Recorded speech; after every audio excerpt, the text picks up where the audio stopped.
Hey everyone, going to be talking about EC surveying in viticulture for vineyards primarily, but this also applies in agriculture, why you'd want to do it, some problems, issues you might have with it, and what you can do with those results, and just kind of what's really cool about this process. And so this video is for vineyard managers, viticulturalists, again, agriculturalists in general, farmers, vineyard owners, and just really anyone that wants to learn a bit more about some of the stuff that goes on behind the scenes, plus just like some really cool technology. So what you're seeing first is in that little box there, so this is like one version of a setup to measure the electrical conductivity. And so what you're doing is with that red instrument there, and here's another example, that's again that red box there is the Geonics EM38.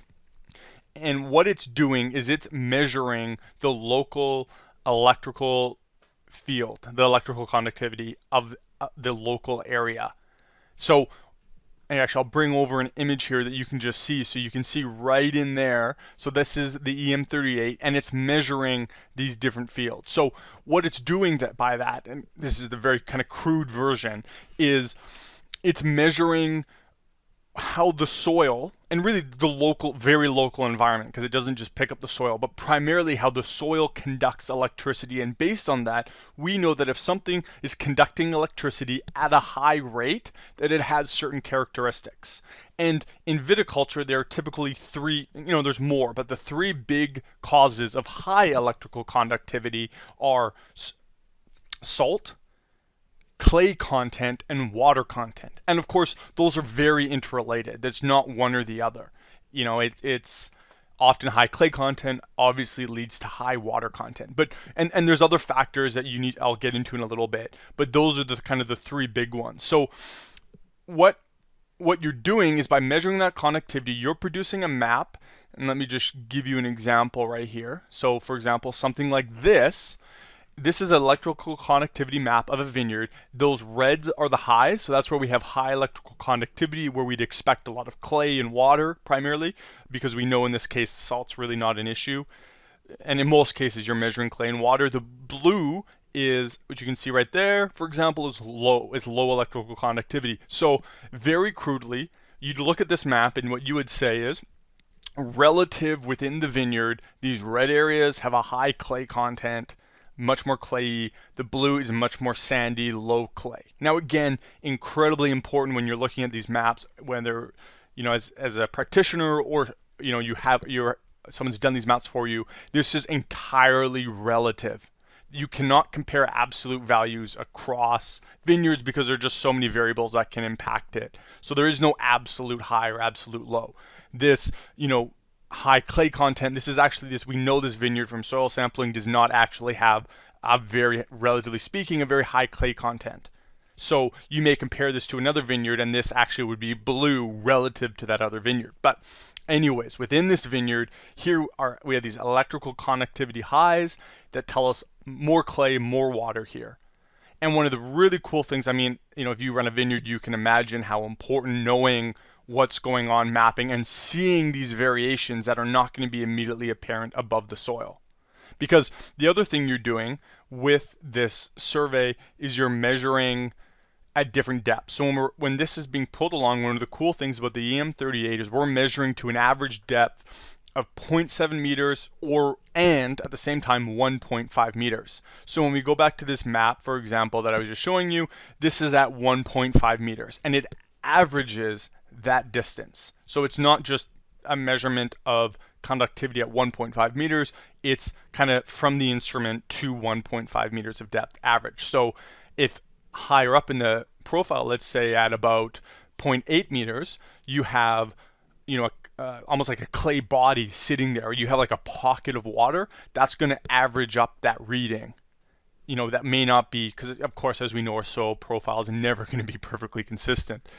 Not that you would even want it to be. So normally what you'll look at is you'll have two maps like this, one showing the 0.5 meter and one showing the 1.5 meter. And one of the really important things to investigate is what is the difference, because we're looking also for transition zones. So for example, right here, this is the 1.5 meter, and when we look at the 0.5 meter, so at a shallower depth, and we see that actually this is more blue, that tells us that we actually have a transition area between, speaking very crudely, say sand on top with clay underneath. And obviously that has a really important, really affects what you're doing. So, I've kind of talked a little bit about what the results are. Let me explain to you why you'd want to do this, and then I'll talk a little bit more about kind of how you go about it, different aspects of the surveying. Is one of the big reasons to do this is irrigation, because we know, and I'm going to do another video going into more detail, so this is very quick, but we know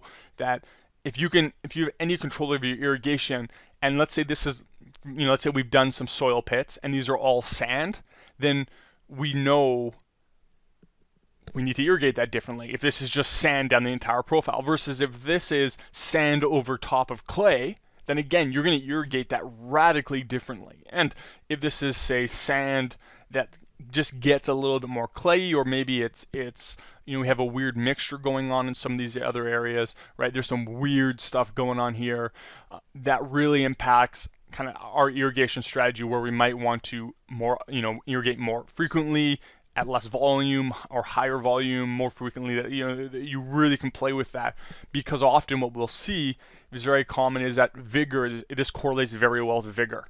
So especially on this property, we saw that actually the low vigor areas were in blue. And what was kind of cool is we'd say, okay, there's a low vigor pocket right here, and you see that little bit of blue there, and they said, okay, this area right here is low vigor, and look, we see, so by changing the irrigation strategy, we can drive up production, both quantity and quality. So that's kind of why you'd want to do it, and there's a lot more stuff you can do with it, with the soil pits. That's just kind of the quick and dirty. These are really useful surveys, and these are permanent. Once you have these maps, once you interpret them and understand them, it doesn't change unless you do something terrible like just bulldoze your entire vineyard down a meter. So let's get back to it. So the first thing you do is you build a sled, and this is always a challenge if anyone's done this, because you can't use any metal, because even the wiring of the vineyard impacts the reading. So if you look here, this, your trellising actually will impact the reading of the EM38, and you got to run some tests sometimes, or if it's really narrow, like this is pretty narrow, but this totally works. But if you get too much narrow than this, where you're kind of squeezing down the row, that's where the trellising is just going to impact the reading too much, because obviously metal conducts electricity at a very high rate. So you kind of end up with all these lines, and we can see it a little bit, but the beauty is that over a large survey, so you can kind of see there's some lines. This is all from the trellising, but even with that, we can still see what is these patterns that are actually going on. So it's not enough that it actually affects our interpretation. But that's also where you need someone who really knows what they're doing and understands geophysics, which is what this is. So you got to be careful of that. So in the sled, you'll notice in the sled here, and again, here's a video of us building it, can't be any metal. So we're always experimenting with different ways. It depends on the environment of the vineyard we're working at, but we're always trying to figure out different ways to build sleds, and it's a pain because no metal. So this is all held together by glue and zap straps, and it's all wood and plastic, so it's always a challenge. And we once had a sled kind of blow up on us because there was a divot it caught a rock on, which was fun. So this is something you just got to be aware of, and even down to the fact that I have some metal in my leg from a surgery, and you can do on small properties, you can actually just walk. It's got a little handheld sled, so with the EM38 here, you can just grab this and walk with it. I can't do that because I have some metal in my leg.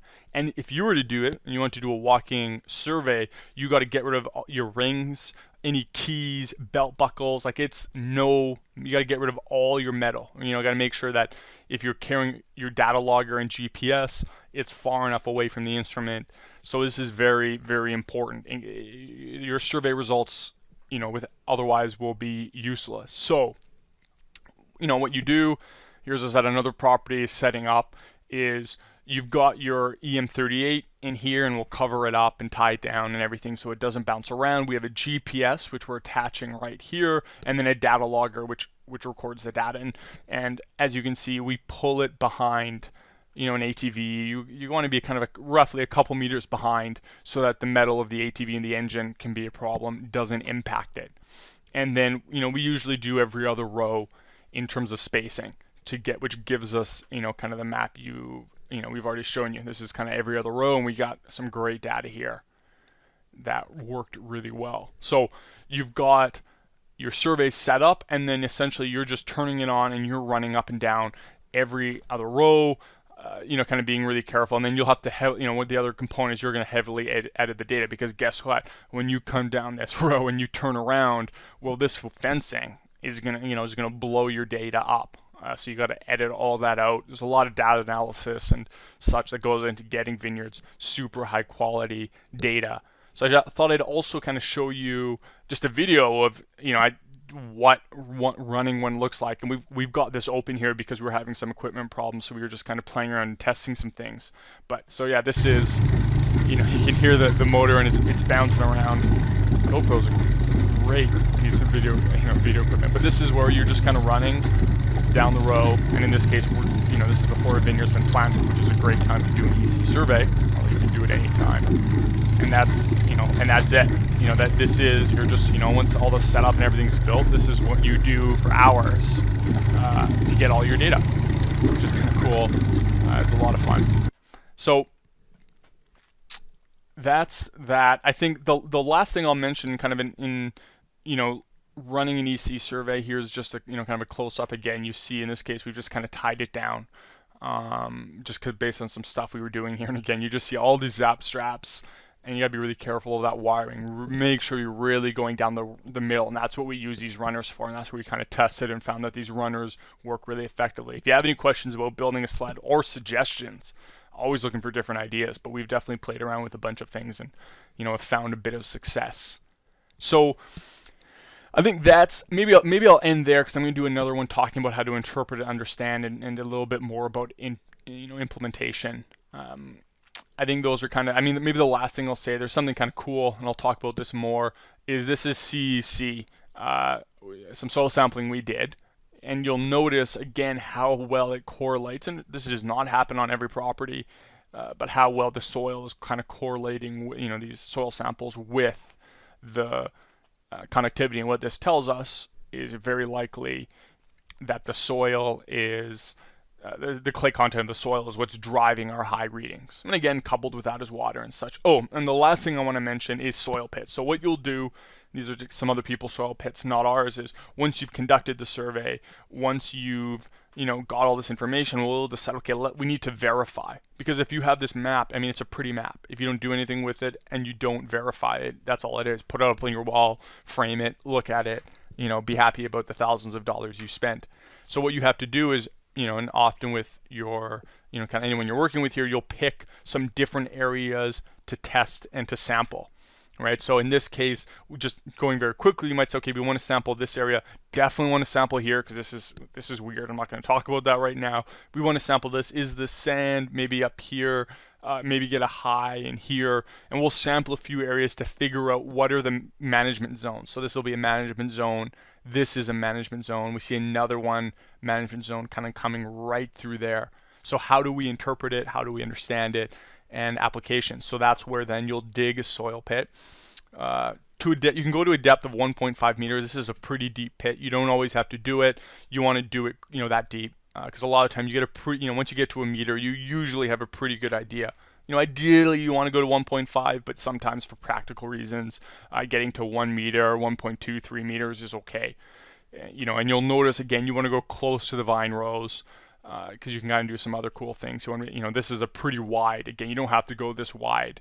It's really just so you can view that soil profile, so we can see, okay, you've got your kind of your organic layer here, but then understanding what, how does it change underneath. And you can kind of imagine now, if we have a gravelly clay loam higher up in the profile, and then we see a change, this will all be reflected in the EC readings, and especially changes at depth.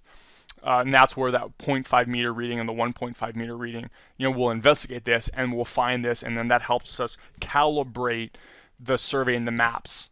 Again, here's another example where these are going to, display very differently on the different depths of readings. We investigate this, and then for the vineyard owner, this is critical to them for how they manage their vineyard. Even just understanding things like nutrition, management zones. EC surveys are just so cool. It's an old school technology. It's used in a bunch of things other than agriculture. You in mining, you can, you get them that can go down like 5 meters of depth, or much further than that. These big EM31s and all kinds of different instruments. So very cool technology. Again, not just for vineyards and viticulture, you use it in agriculture. But I love it. So any questions? My name's Christopher Mark. Our company's vitality.ca. You have any questions or ideas, suggestions, cool techniques? I love talking about this stuff. Real passionate about it. And I think it's just so interesting. So yeah, hope this is something useful and interesting. And if so, just let us know, and I'll definitely be putting up some more videos about this soon.